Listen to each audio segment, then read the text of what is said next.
करूँगा, ये जब इस तरह की कोई पॉलिसी आती है, यानी रेजिस्टेंस आती है, जिस तरह आपने बताया कि उन्होंने इनकार कर दिया ट्रेनिंग लेने से, इसके ऊपर भी क्लेम ये आता है कि ये जो ब्यूरोक्रेसी के अंदर जो मुल्ला दिमाग के लोग बैठे हुए हैं ना, ये आते हैं बीच में और ये आके फिर इस तरह की खसमस डालते हैं। एक सिंपल सी बात है, मुझ पे इन्होंने यूके में पुलिस में भी जाके रिपोर्टें शूटें कराई, मुझ पे और भी किया। तो मैंने एक बात कही थी कि अगर कोई मर्द ट्रांसजेंडर बन के हमारी माओ बहनों बेटियों के वॉशरूम में जाएगा, मैं टांग पे टांग रख के चीर दूंगा।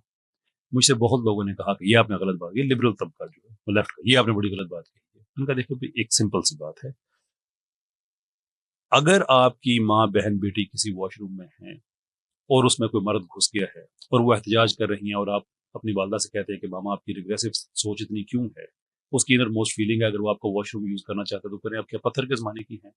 If you are able to say that, मैं आपसे बात करने को तैयार हूँ। लेकिन अगर ये आपके लिए भी काबिल कबूल नहीं है, जो कि नहीं है, that means we are on the same page. मेरा एक्सप्रेशन आपसे ज्यादा एस्ट्यूट और सख्त हो सकता है, but fundamentally we are on the same page. ये चीज हम एक्सेप्ट नहीं करेंगे और कोई गैरतमंद आदमी करता भी नहीं है। फिर कैसे ऐसे हालात में जब हम देखते हैं कि एक मर्द है, वो ये अमेरिका का केस है, एक मर्द है,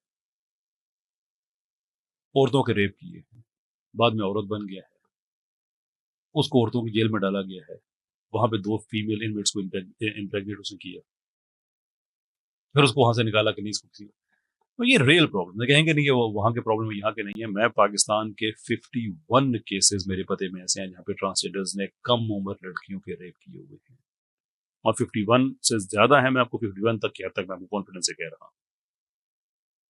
तो ये मतलब ये मौलवी पे डाल दो, ये फलां पे डाल दो, ये राइट विंग का मसला है, वो ये सब इज्जत गैरत वाले का आदमी का मसला है, ये कॉमन सेंस का मसला है।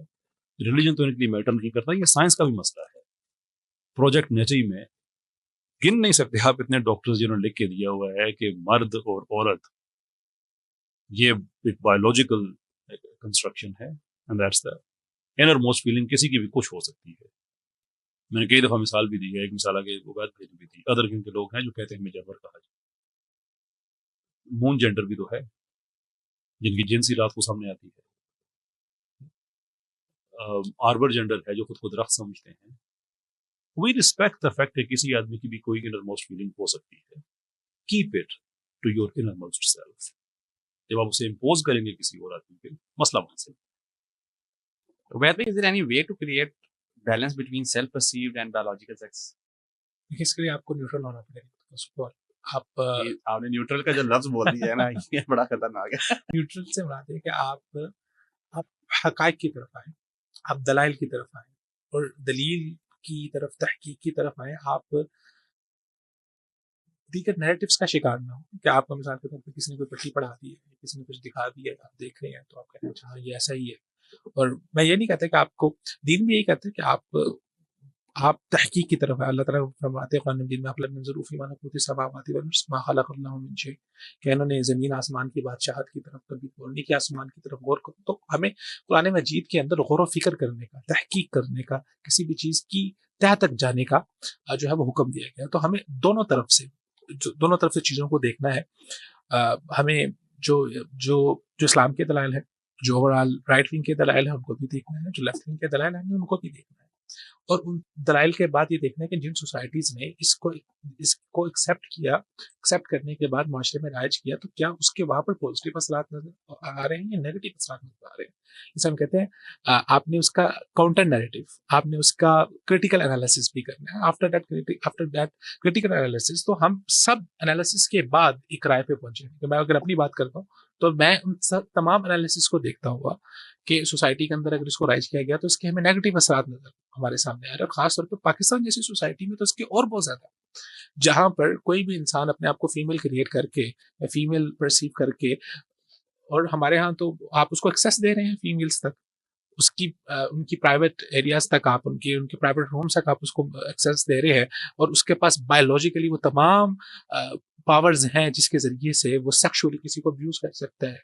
ये और आप जो है वो, आप तसव्वुर करें ना कि एक घर के अंदर जो है वो एक लड़की, उसकी सहेली आती है, तो वालिदैन बहुत बेफिक्र होते हैं इस हवाले से कि 2 लड़कियां सहेलियां हैं, अपने रूम में जाके काम कर रही हैं, खेल रही हैं, या कोई भी एक्टिविटी वो कर रही है। लेकिन अगर यहाँ पर एक मेल आ जाए और जो proper physically biologically properly male है और अपने आप को फीमेल जो है, उसने कपड़े फीमेल के पहने हैं और लिपस्टिक लगाई हुई है और बड़े बाल उसने किए हुए हैं, और क्या आप अपनी बेटी को, क्या आप अपनी बहन को उसके साथ कोई प्राइवेट स्पेस दे सकते हैं? क्या आप टेंशन फ्री हो सकते हैं इस हवाले से? तो आप एक इतना बड़ा रिस्क डालने जा रहे हैं सोसाइटी के अंदर, तो उसके हर लिहाज से फिलोसॉफिकली अगर आप देखेंगे तो तब भी, आप इस्लामी पर्सपेक्टिव में देखें तब भी, आप सोसाइटी इजाजत दें तो मैं सिर्फ आपकी बात में एग्जांपल ऐड करना चाहता हूं कि ये जो उबैद भाई बात कर रहे हैं ये कोई हाइपोथेटिकल बात नहीं है। मुगलों के और दुनिया की बड़ी बड़ी बादशाहों में जो हरम का कॉन्सेप्ट ये था कि हरम के ख्वातीन की हिफाजत ख्वाजा सराओं ने करनी है, उसके पीछे रैशनल यही था कि हमें मर्द चाहिए कि औरतों की हिफाजत औरतों से तो नहीं करानी है, मर्दों से करानी है इसलिए कि वो प्रोटेक्टर ज्यादा इंडिपेंडेंट है, ताकतवर सारा है। लेकिन साथ ये बात है कि कहीं हरम की सेंचुरी को वायलेट ना करे, तो उनका जो रिप्रोडक्टिव ऑर्गन है वो काटने का मकसद ये होता था कि इनकी ability to violate a woman वो रिमूव कर दी जाए। ये हाइपोथेटिकल बात नहीं है, ये एक्चुअली हिस्ट्री में पूरी पूरी फौजें इनकी रही। सॉरी सो सोशली हर लिहाज से जब हम इसको एनालाइज करते हैं तो हम इसी एक नतीजे पे पहुंचते हैं कि ये एक गैर फितरी चीज है। मतलब है कि आपको कभी जानवरों के अंदर ये चीज नजर नहीं आएगी। जानवरों में आपको दो जेंडर ही नजर आएंगे, आपको बकरा बकरी नजर आएंगे, आपको गाय और बैल ही नजर आएगा, आपको ऊंट और ऊँटनी ही नजर आएंगे। वहां पर आपको कोई तीसरा जेंडर नजर नहीं आएगा अगर ये चीज नेचुरल होती। सॉरी सर, मुझसे अब रहा नहीं जा रहा, मैंने माफी चाहता हूँ दोबारा आपकी बात में काट रहा हूँ।